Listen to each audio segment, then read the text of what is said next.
Assalamualaikum warahmatullahi wabarakatuh.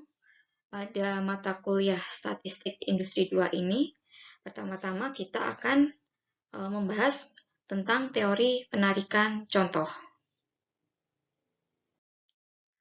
Untuk mata kuliah Statistik Industri 2 ini, yang ada pada program studi Teknik Industri di Fakultas Sains dan Teknologi akan diampu oleh saya, Yaning Triapsari. Kemudian tujuan pembelajaran dari materi kali ini yaitu mahasiswa mampu memahami dan dapat menggunakan sebaran penarikan contoh bagi nilai berdasarkan ukuran populasi, ukuran contoh, dan metode pengambilan contohnya. Sebaran penarikan contoh atau sampel disebut juga dengan sebaran peluang suatu statistik. Nah, di sini sebaran penarikan contoh atau sampel itu tergantung pada ukuran populasinya, ukuran contoh atau sampelnya, dan metode pengambilan contohnya. Yang pertama adalah sebaran penarikan contoh bagi nilai tengah atau min.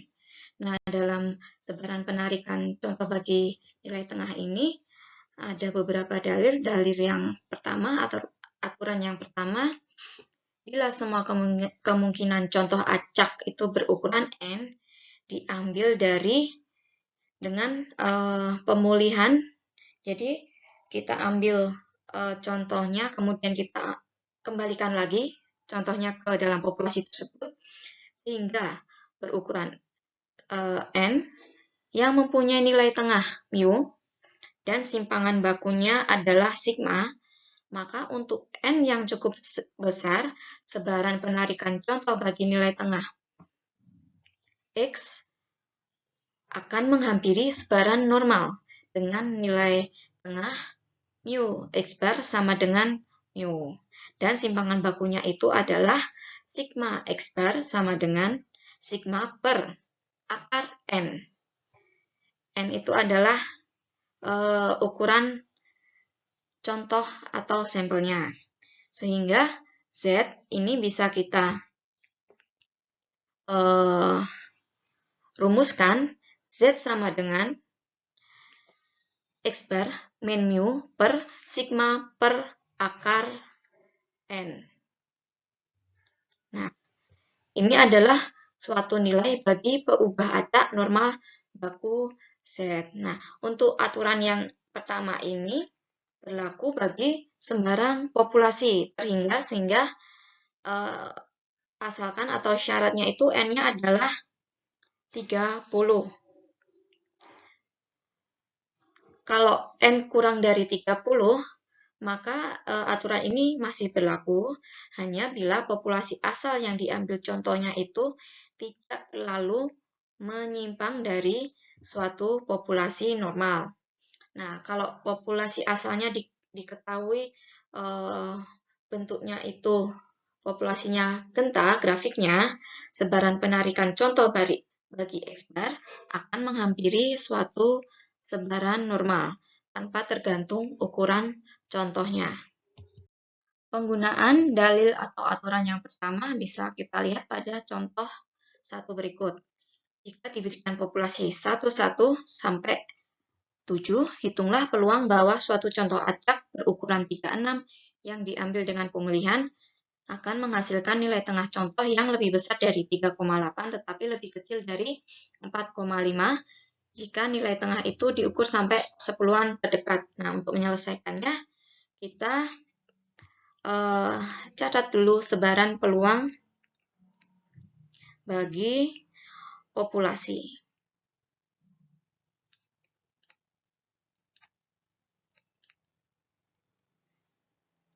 Di sini populasinya ada 10. Kemudian kita catat X-nya itu berarti ada angka 1, 3, 4, 5, 6, dan 7. Kemudian sebaran peluangnya bagi tiap-tiap X-nya ini untuk 1 jumlahnya ada 3, berarti 3/10, 10 itu N, sama dengan 0,3. Kemudian 3 ada 1 jumlahnya, 1/10, 0,1. 4 ada 1, berarti 1/10. 5 ada 1. 6 ada 3. 7 ada 1. Selanjutnya kita hitung nilai tengah atau min-nya. Mu adalah rata-rata, berarti 1 plus 1 plus 1 plus sampai seterusnya sampai ke 7 dibagi dengan N, N-nya 10. Hasilnya adalah 4. Kemudian kita hitung variannya atau ragam sama dengan sigma dari X min mu kita kuadratkan dibagi dengan N. Berarti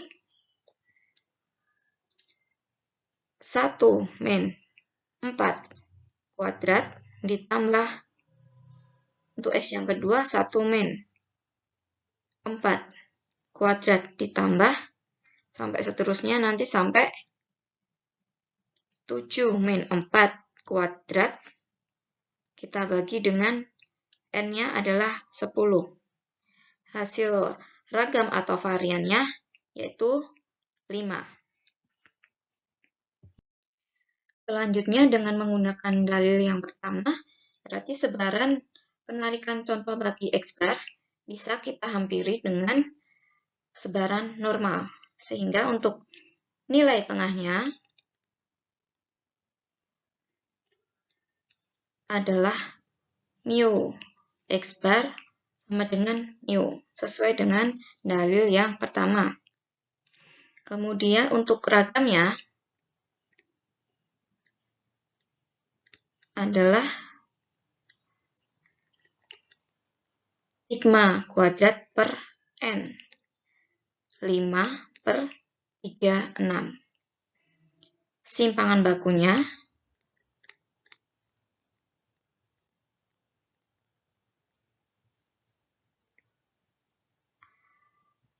adalah akar dari ragam, berarti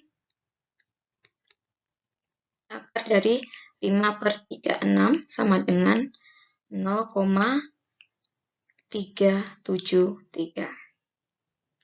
Kemudian, supaya lebih jelas kita gambarkan ke dalam bentuk kurva.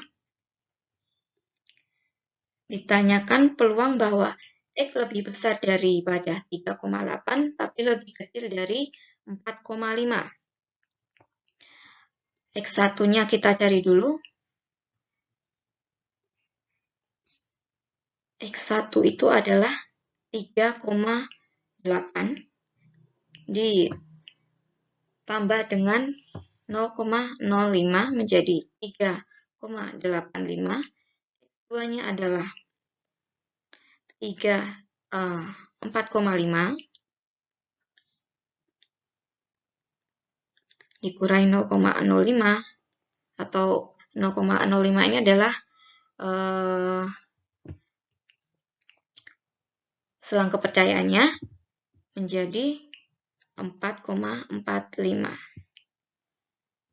Kalau digambarkan dalam bentuk kurva normal, sebaran normal, sehingga untuk yang di tengah sini adalah mu sama dengan 4.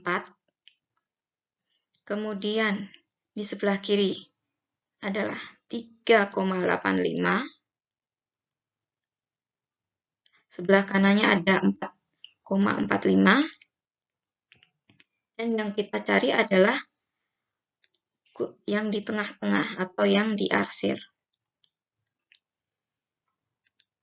Kemudian untuk mencarinya kita cari dulu nilai Z-nya.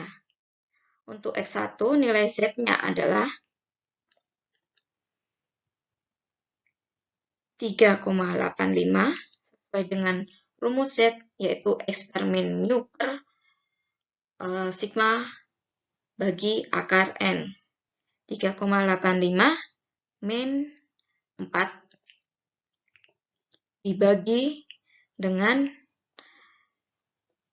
simpangan bakunya, yaitu 0,373.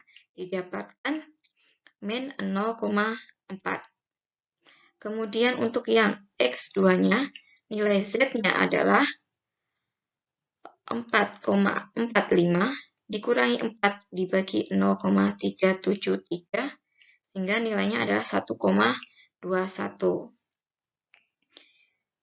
Kemudian bisa kita cari peluangnya, bahwa peluang untuk nilai X-nya lebih besar dari 3,8 tetapi lebih kecil dari 4,5.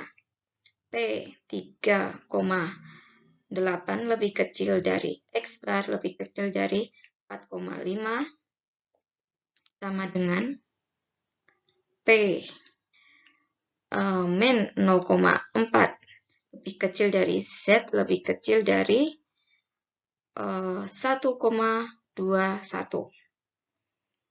Nah, untuk mencarinya kita jabarkan dulu. Berarti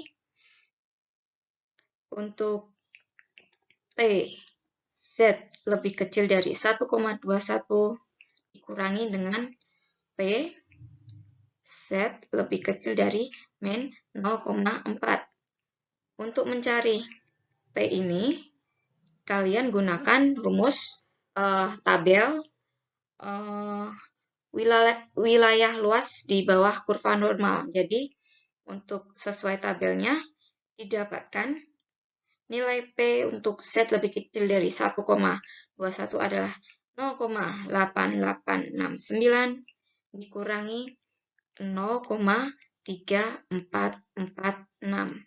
Hasilnya adalah 0,5423. Jadi peluang bahwa X bar-nya itu lebih besar dari 3,8 tetapi lebih kecil dari 4,5 adalah 0,5423. Dalil yang kedua dari sebaran penarikan contoh bagi nilai tengah, dijelaskan bahwa bila semua kemungkinan contoh acak berukuran N diambil tanpa pemulihan dari suatu populasi teringga berukuran N yang mempunyai nilai tengah mu dan simpangan baku sigma, maka sebaran penarikan contoh bagi nilai tengah contoh X bar akan menghampiri sebaran normal dengan nilai tengah dan simpangan baku yang diberikan rumus sebagai berikut. Jadi, untuk aturan yang kedua ini didapatkan nilai tengah atau min-nya adalah mu X bar sama dengan mu, dan sigma X bar sama dengan sigma per akar N kali akar dari N min N dibagi N min 1. Nah, ini adalah rumus dari untuk aturan yang kedua. Penggunaan dari dalil yang kedua dijelaskan dalam contoh berikut. Diberikan populasi yang terdiri atas nilai 1, 1, 1, 3, 4, sampai 7. Nah, dari populasi ini diambil semua kemungkinan contoh berukuran 4 tanpa pemulihan. Dan untuk setiap contoh yang diperoleh, dihitung nilai tengah contohnya. Sehingga diperoleh sebaran penarikan contoh bagi semua nilai tengah contoh itu. Kemudian, hitunglah nilai tengah dan simpangan baku bagi sebaran penarikan contoh itu. Dan jika sekurang-kurangnya 3/4 di antara semua nilai tengah contoh itu kita harapkan akan jatuh di antara dua nilai berapa. Jadi, kita gunakan dalil yang kedua. Nah, contoh ini adalah contoh yang ada pada contoh 1, sehingga sudah kita dapatkan nilai mu-nya adalah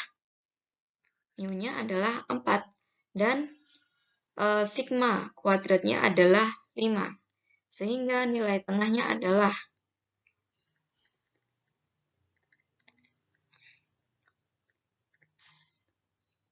mu X bar sama dengan 4 dan simpangan baku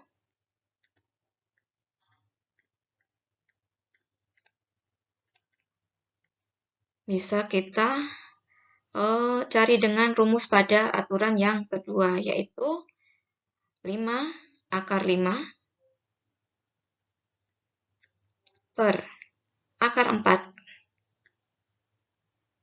dikali dengan akar 10 min 4 per 10 min 1 didapatkan 0,85. Kemudian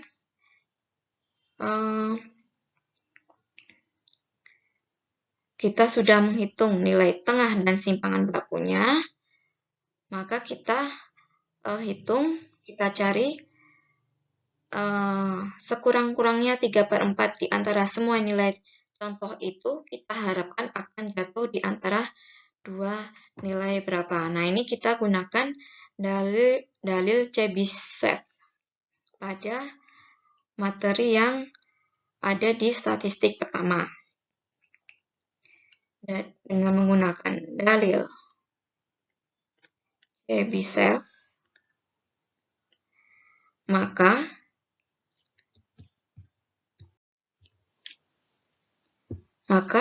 ini untuk dalil Chebyshev ini adalah mu X bar plus minus 2 kali sigma X bar sama dengan mu-nya adalah 4 plus minus 2 kali 0,85.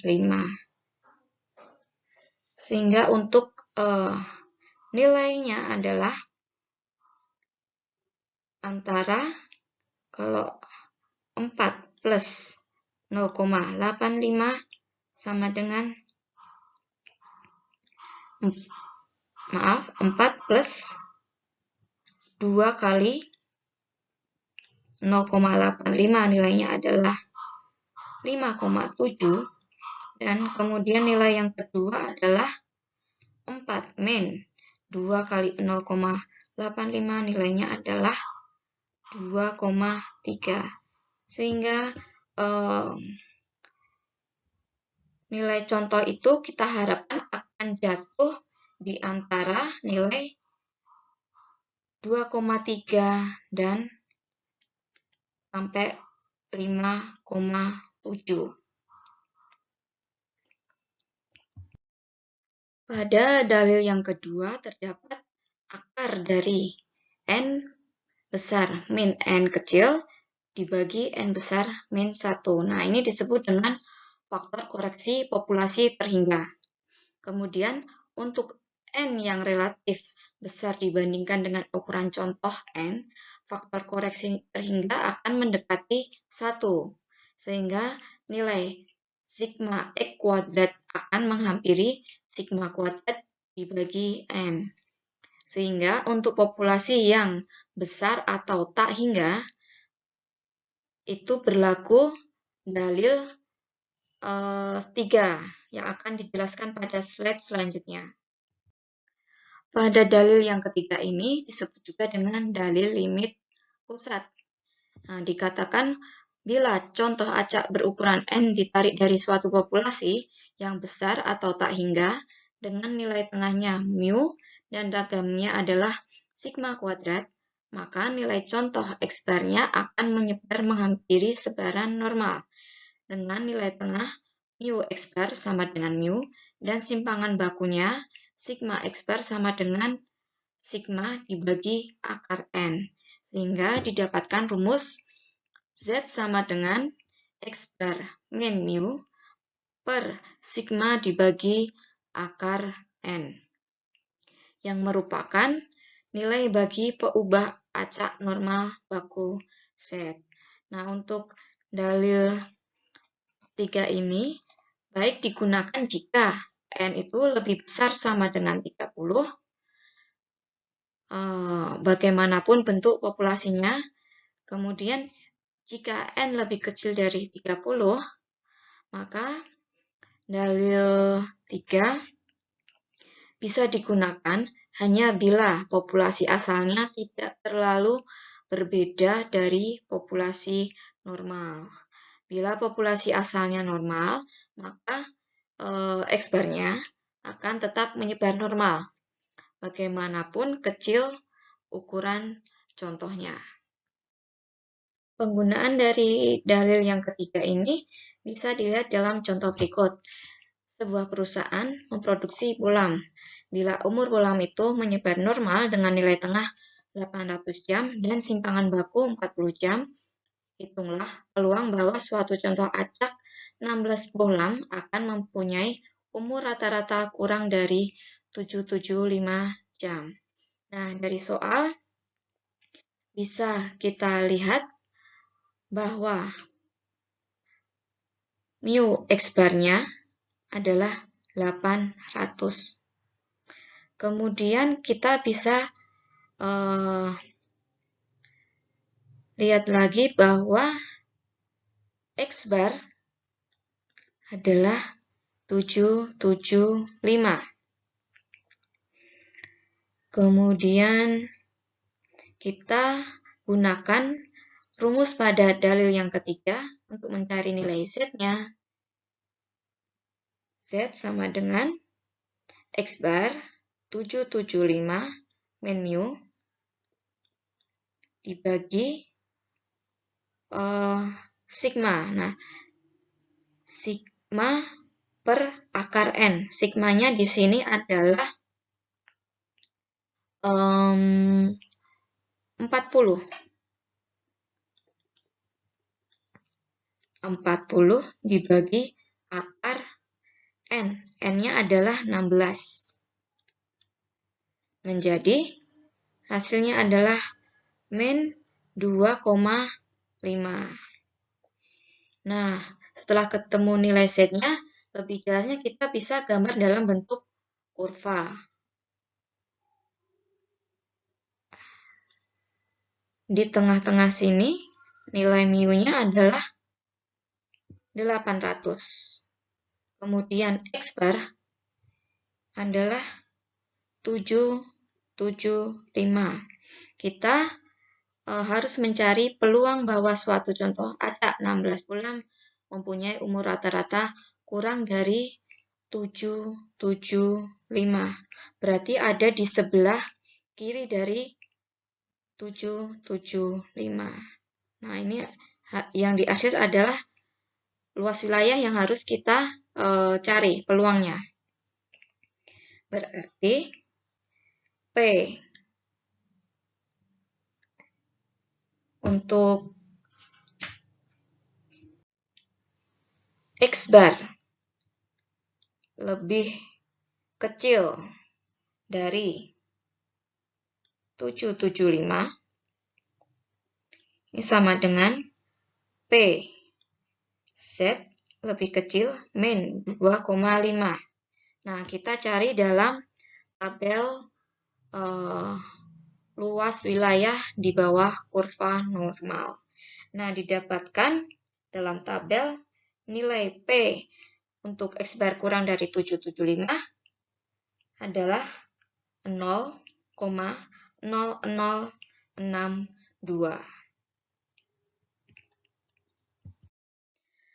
Untuk materi sebaran penarikan contoh bagi nilai tengah sudah selesai.